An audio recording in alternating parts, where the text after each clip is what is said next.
Selamat datang semuanya. Pada video kali ini, kami akan membahas sebuah metode latihan yang mungkin sudah sering Anda dengar, yaitu functional training. Tapi sebelum masuk ke dalam topik ini, memperkenalkan diri saya dulu. Nama saya Gord Ganesha Widayat dengan NIM 26021567040 dari jurusan Mass Communication. Dan rekan saya, Nama saya Clement Wisma Nugroho dengan NIM 2602109183 dari jurusan Sistem Informasi. oke, dari judulnya saja sudah jelas. Kita akan lihat bagaimana functional training bisa membantu tidak hanya dalam performa olahraga, tetapi juga dalam aktivitas kita sehari-hari. Mulai dari sekedar mengangkat barang, berjalan, sampai melakukan pekerjaan rumah, semua bisa terasa lebih mudah kalau tubuh kita terlatih dengan benar. Mari kita masuk ke dalam pembahasannya. Dari video ini, ada beberapa hal yang akan kita pelajari. Yang pertama, kita akan memahami apa sebenarnya itu functional training. Yang kedua, kita akan melihat contoh-contoh latihannya. Lalu kita akan membahas bagaimana program functional training ini bisa diterapkan di rutinitas gym. Kita juga akan melihat bagaimana atlet profesional, mulai dari petarung MMA, pemain basket NBA, hingga pemain sepak bola, memanfaatkan functional training untuk performa terbaik mereka. Oke, jadi apa itu functional training? Functional training adalah metode latihan yang meniru pola gerakan sehari-hari.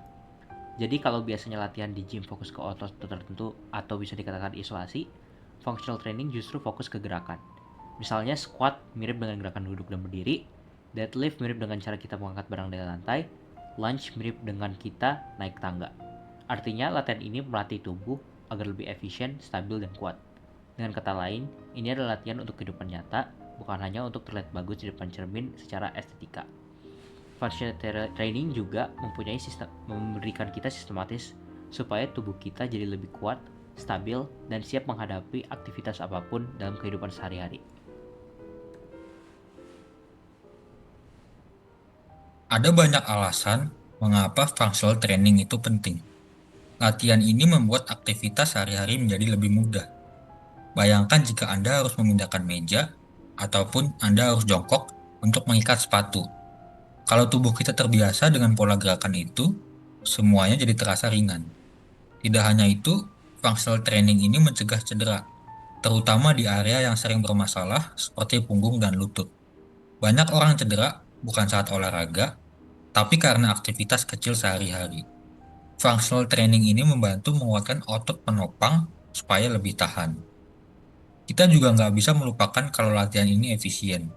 Dalam satu gerakan, kita bisa melatih kekuatan, mobilitas, dan juga stabilitas sekaligus. Jadi, latihan ini cocok untuk orang yang sibuk. Perlu juga diingat, latihan ini bisa dilakukan oleh siapa saja, baik pemula maupun atlet profesional. Dan di sini ada beberapa contoh functional training yang bisa dikatakan populer. Pertama ada squat. Squat sendiri meniru gerakan duduk berdiri. Lalu ada deadlift yang meniru gerakan saat kita mengangkat barang dari lantai, di mana kita mengangkat benda tanpa membebani punggung. Lalu ada lunge, yaitu mirip dengan gerakan naik tangga. Lalu ada push up dan pull up yang memperkuat gerakan dorong dan tarik. Lalu ada kettlebell swing yang melatih power, koordinasi, dan kekuatan di tengah badan atau core. Latihan-latihan ini bisa dikatakan atau digolongkan sederhana, tapi efeknya sangat besar untuk performa tubuh. Di mana selain kekuatan juga membantu meningkatkan stabilitas koordinasi dan bahkan daya tahan saat melakukannya. Dalam satu latihan, kita tidak hanya membangun otot, tetapi juga melatih keseimbangan, kecepatan, dan fleksibilitas. Inilah yang membuat functional training lebih menyeluruh dan efisien. Di sini kita akan membandingkan bodybuilding dengan functional training. Bodybuilding ini berfokus pada pembesaran otot demi estetika untuk menghasilkan tampilan fisik yang simetris, padat, dan juga menarik.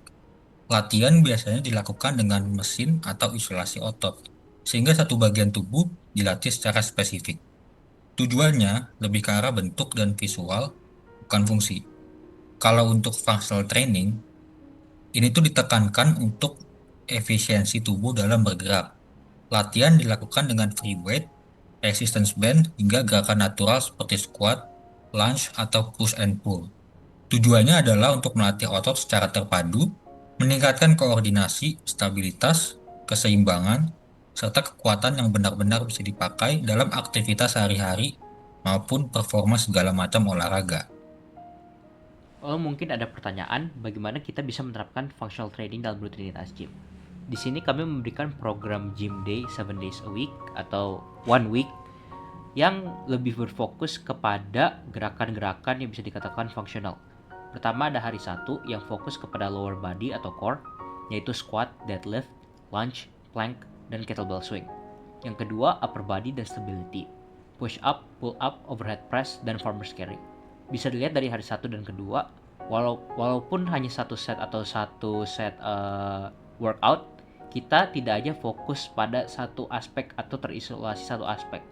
Kita berfokus pada lower body, pada core, dan juga pada upper body, dan juga stability. Jadi tidak hanya satu saja yang kita latihan. Hari ketiga adalah hari untuk istirahat. Hari keempat bisa untuk conditioning atau mobility sehingga stamina dan fleksibilitas saat bergerak naik. Bisa melakukan burpees, box jump untuk meningkatkan vertical jump, battle rope, dan medicine ball slam.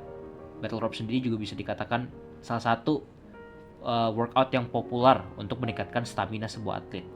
Di hari kelima kita fokus pada full body, jadi bukan hanya pada kaki, tangan, lower body, tapi hampir semuanya. Ada thruster, squat, dan overhead press. Untuk thruster sendiri atau overhead press bisa dilakukan menggunakan mesin. Memang fokus dari functional training tidak menggunakan mesin, tapi lebih ke isolasi free weights.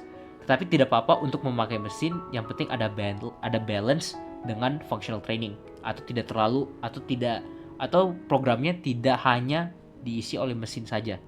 Lalu ada deadlift to row, kettlebell swing, medicine ball slam, dan plank to shoulder tap. Di hari 6 dan 7 adalah rest day atau bisa dikatakan untuk istirahat dengan tidur cukup, hidrasi, stretching, atau yoga ringan. Dalam MMA, seorang fighter tidak hanya butuh kekuatan, tapi juga kombinasi stamina, kelincahan, dan juga daya ledak. Functional training ini membantu mengembangkan semua aspek ini secara bersamaan. Contohnya itu latihan kettlebell swings, melatih pinggul agar lebih eksplosif saat melakukan tendangan.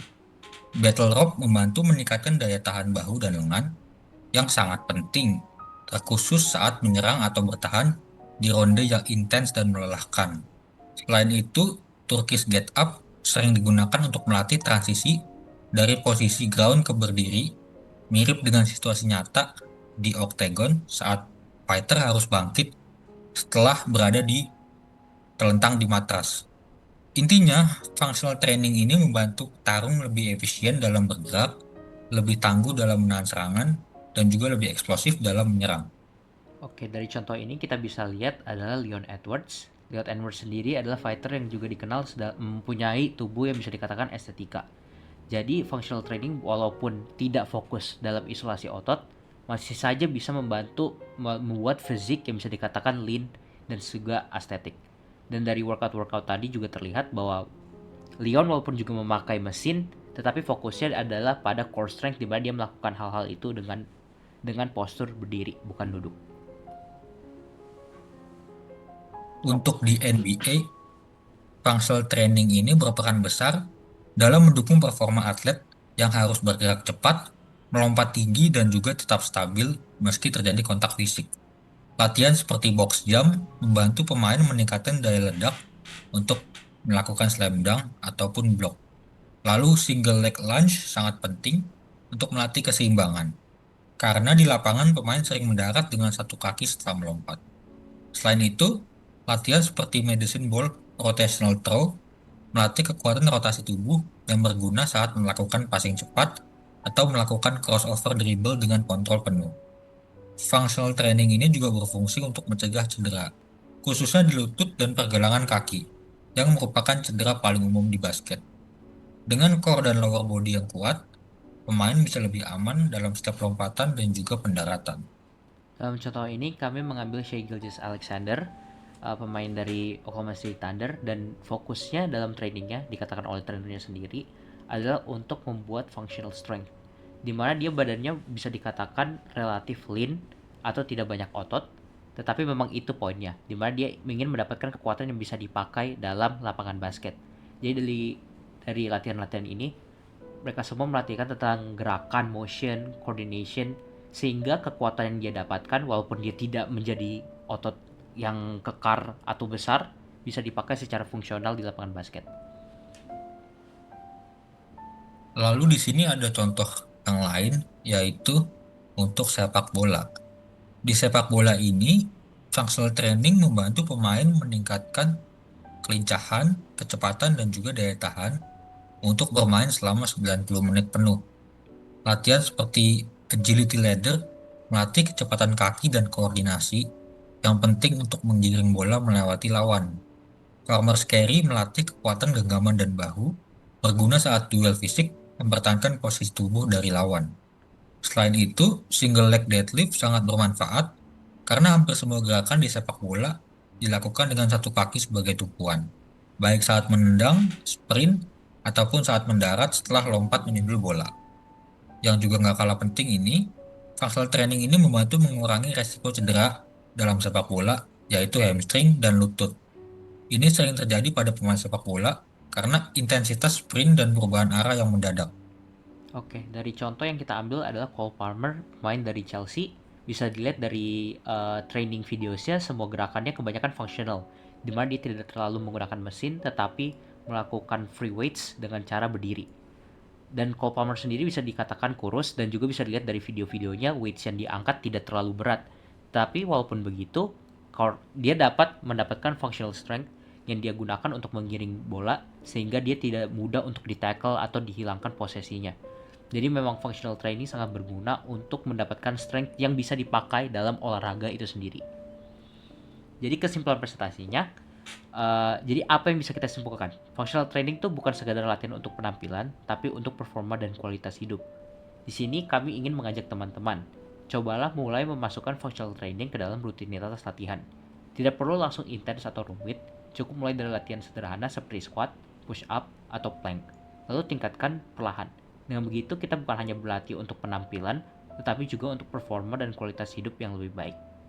Dengan begitu tubuh kita siap menghadapi tantangan-tantangan sehari-hari ataupun maupun performa olahraga yang bisa dikatakan lebih serius. Ini adalah referensi yang kita ambil. Sekian presentasi dari kami. Terima kasih.